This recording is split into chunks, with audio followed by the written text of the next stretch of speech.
To start off everything, I'm a widow and have 3 children, but in this post I'll be focused on my 2 youngest daughters, Leah, F14, and Maya, F18. Fake names off course. For little background, Leah was raped by 4 men back in December. How this incident accrued was Maya threw a party while I was working the night shift, and 4 of the boys that were attendants at this party assaulted Leah. It's been devastating to say the least. Leah has lost all of her spark and quit cheer. Plus on top of it, she opted out of her freshman year by just continuing to do courses online.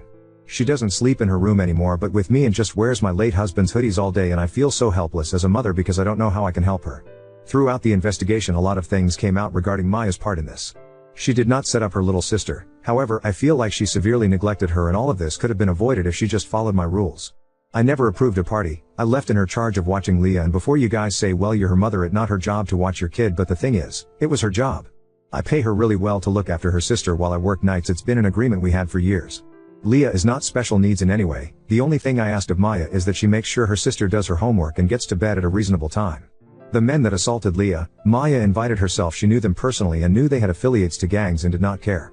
Instead, what I found out in this investigation, she tried to put Leah with one of these boys and Leah was not interested. This boy was harassing Leah all night, trying to get her to kiss him. Then Leah had enough and went to her room, and the moment Maya left the house to go to McDonald's, that same boy and his friends went up to my daughter's room and raped her. The worst part about this to me is that people that were at the party heard her yelling and did not do anything but just assumed a couple was arguing upstairs. We didn't know what happened until the next morning when the party was over. Having her do a rape kit was traumatizing for her and probably the worst moment as a parent for me. Then couple weeks later she tested positive for a curable STD. My baby has been so broken ever since, even though they did get those boys and all 4 pleaded guilty because they had evidence on their phone. But it's still so extremely hard for Leah right now. Maya on the other hand has been remorseful, and Leah has no animosity towards her and doesn't blame her, still loves her sister. But I don't know why for me I'm so angry at Maya, and I've been really trying to forgive her but I can't as of now. I can't even look at her without not wanting to lash out. Her prom is next weekend and I honestly couldn't care less. She tries to have conversations with me, but it's hard for me to show any interest in them. I don't hate my daughter, I still love her. But I just have strong dislike for her right now. I've been reading self-help books trying to learn how to address this properly. I feel like I can't open up to anyone about this in life. I guess this may be cry for help as a mother. Edit. Thank you for all the feedback. The most repetitive question I'm seeing is if Maya still watches Leah? The answer is hell no. I don't trust her anymore and it might take years to get it back. I'm on a leave of absence currently. Also, Leah is not therapy as of right now. She expressed to me she's not ready for that. I think after the sentencing she might be open to it.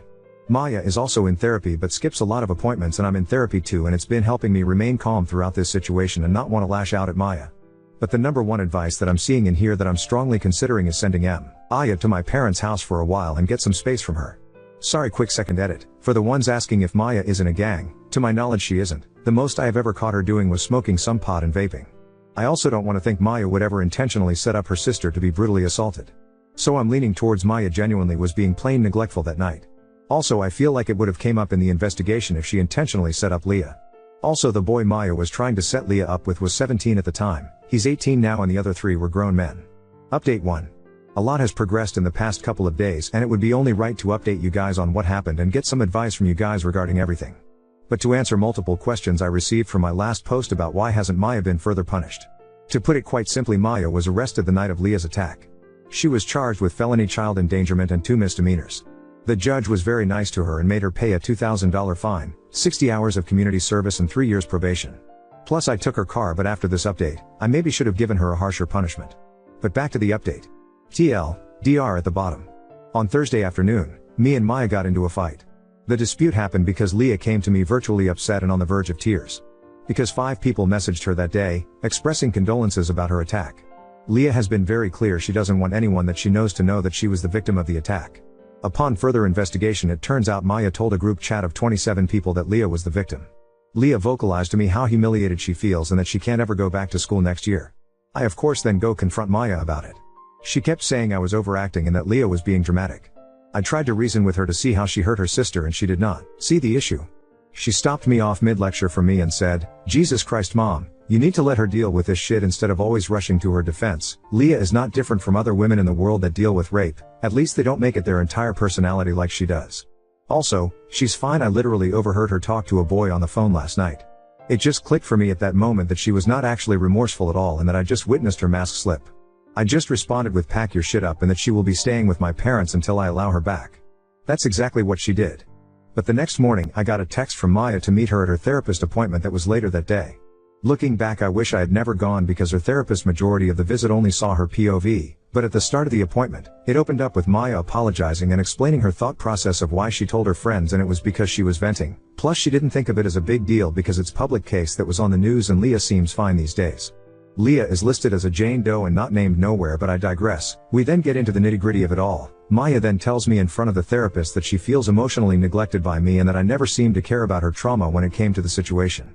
Which is for her is having to stay in jail for a weekend and losing one of her friends, which is one of Leah's literal rapist. I wish I can say I'm joking, but I'm dead serious. We were talking about that for the first 30 minutes.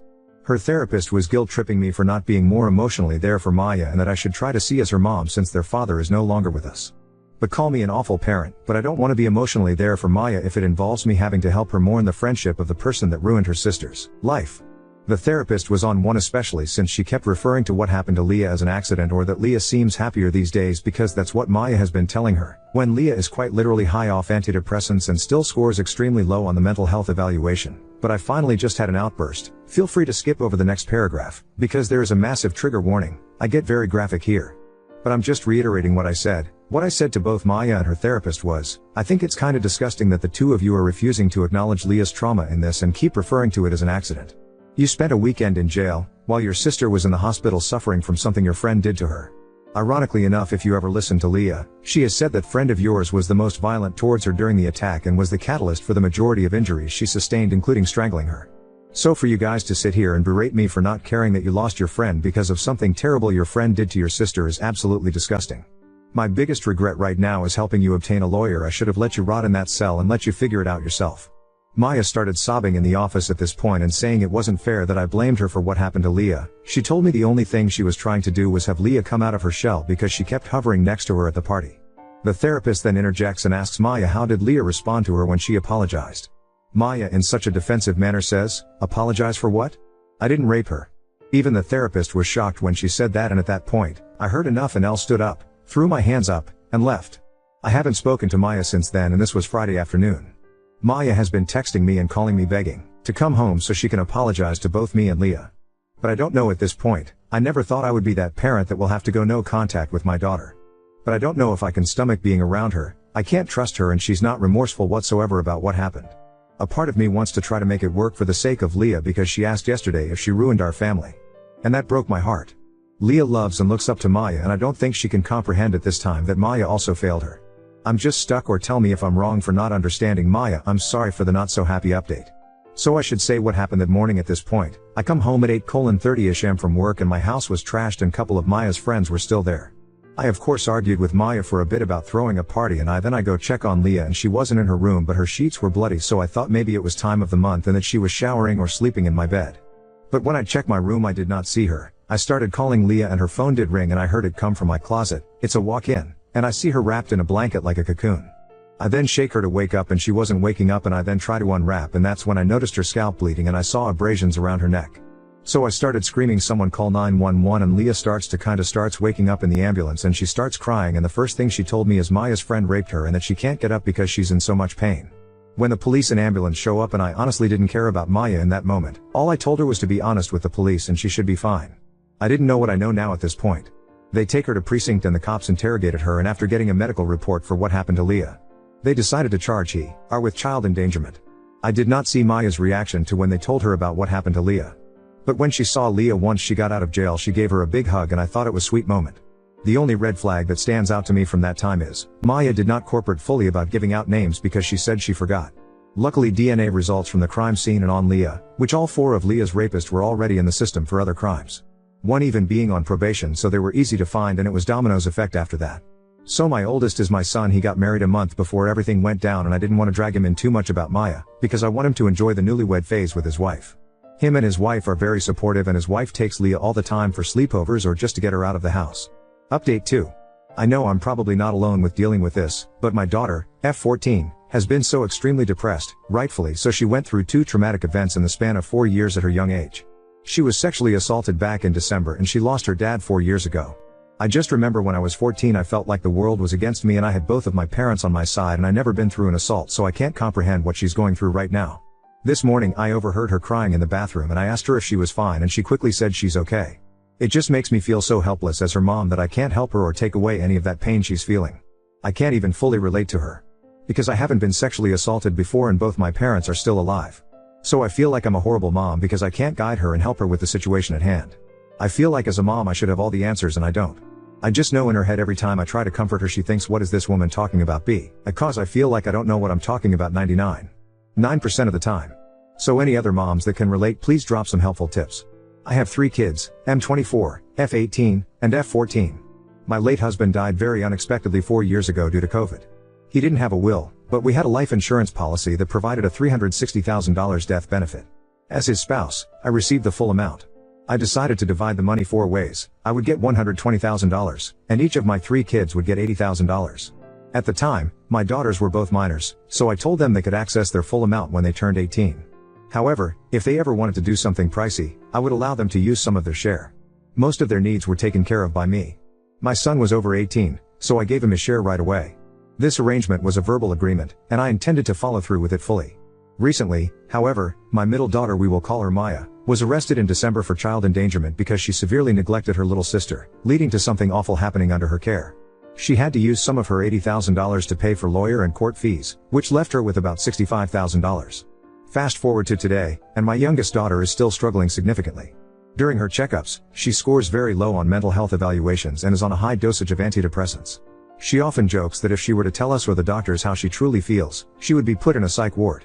Maya no longer lives with us as I felt her presence was doing more harm than good to her sister. She's staying with my parents for now but has been begging me to give her the money I promised after she graduated. I've been hesitant to do so. My sister, who is familiar with the situation, believes Maya doesn't deserve the money and that I should use it to stay home longer with my youngest, who will be alone during the day once I return to work soon. With my youngest declining mental health and school being out, I'm very worried about her. Maya is about to go off to college, and I know most of the money would go toward that. However, I'm still very angry with Maya for the pain she caused her sister. I'm having a hard time making this decision. Update 3. My daughter Leah, F14, has been having a tough time with the aftermath of her rape last December. This past week has been particularly the worst for us. It started last Tuesday when a sheriff and another official visited our home. They informed us that one of Leah's rapists, the one who filmed the assault, had shared the video within a group, and now it's circulating on parts of the dark web. The video was filmed in Leah's room. It contained identifiable objects that revealed where she went to school. I was devastated upon hearing this news. Leah's reaction surprised me. She didn't cry or show much emotion. Instead, she simply shrugged and said, "I figured," before just sitting there in silence. The officials reassured us that it's uncommon for perpetrators to surface in such cases, but they felt obligated to inform us for safety reasons. After they left, Leah resumed acting as if nothing had happened, almost overly cheerful. I attempted to discuss it with her several times, but she avoided the topic. This behavior persisted throughout the week until she unexpectedly revealed that she had written a victim impact statement and wanted to read it herself in court, rather than allowing the prosecutor to do so. She felt that since there was no trial, only the charges against the rapist were known, not the details of what she endured. Her statement is a detailed account of that horrific night, but she has yet to read it to me in its entirety because she breaks down in tears every time she tries. That moment was the only time I saw her express emotion all week, until Saturday night. That evening, Leah appeared unusually cheerful again and mentioned going to bed early around 8 p.m. I didn't think much of it until I received a call from one of Leah's closest friends' mother. She was concerned because Leah's last message to her daughter was a note expressing love and asking her to check on her. I rushed to Leah's room and found she had attempted to overdose on ZzzQuil. As a nurse, I knew she would recover, but seeing her wake up in the hospital was heartbreaking. She screamed, "Why couldn't you just let me die? I want to die, Mom. I'm tired of feeling their hands on me. I want it to stop. Please let me die." They had to sedate her to calm her down.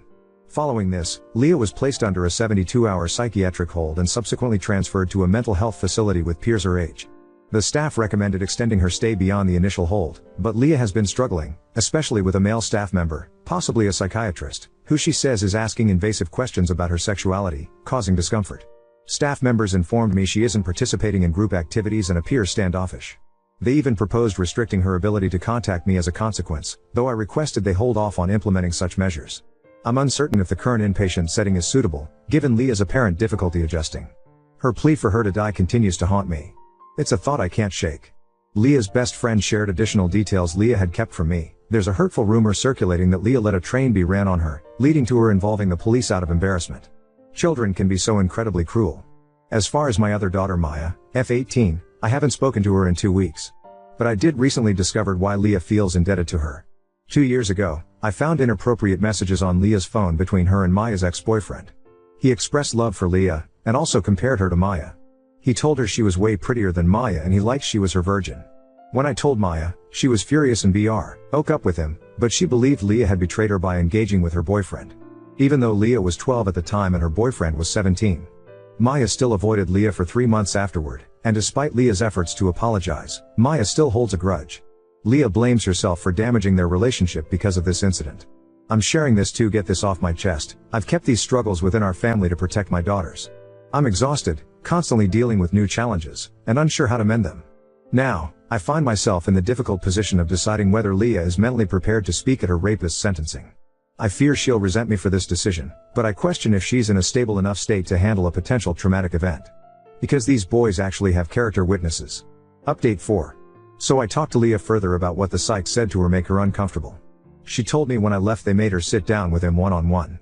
To basically debrief why she was there and what's causing her to have these thoughts, and she opened up to him and told her about the rape. However, he asked her if this was her only sexual experience and she told him yes. But he kept questioning her like he didn't believe it was her only experience and saying to her that he won't tell me if it wasn't, that she can say it, and she kept having tell him no, that was her only experience. Then he asked about her sexuality, if she's still attracted to men, and she just told him that she doesn't think about relationships right now. She just said that she felt weird about him asking a lot of questions about her sex life. When it was just those two alone in a room with the door closed. I'm not gonna accuse the psych of being a creep, because maybe he was simply doing his job, but I feel like he should have known to have a female staff ask her those questions.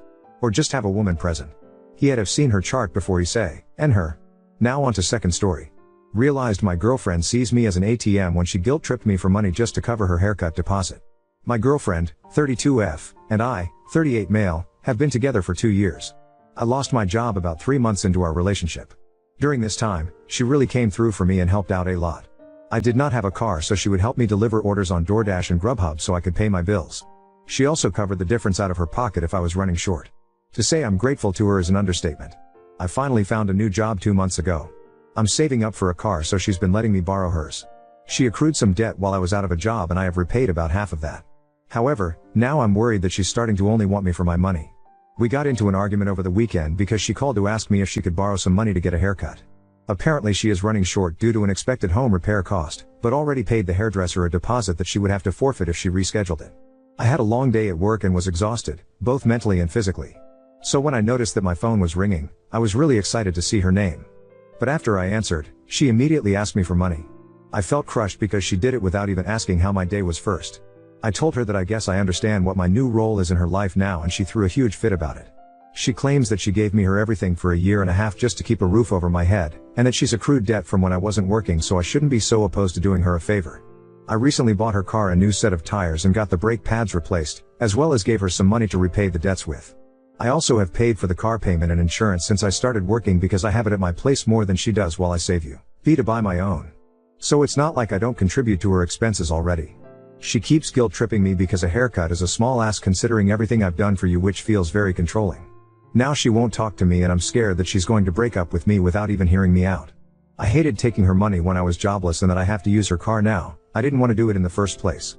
Anytime I needed her to pay for something, it was because it was an important expense like my rent or power. So the way she is asking for something unnecessary like a haircut just feels like a slap in the face.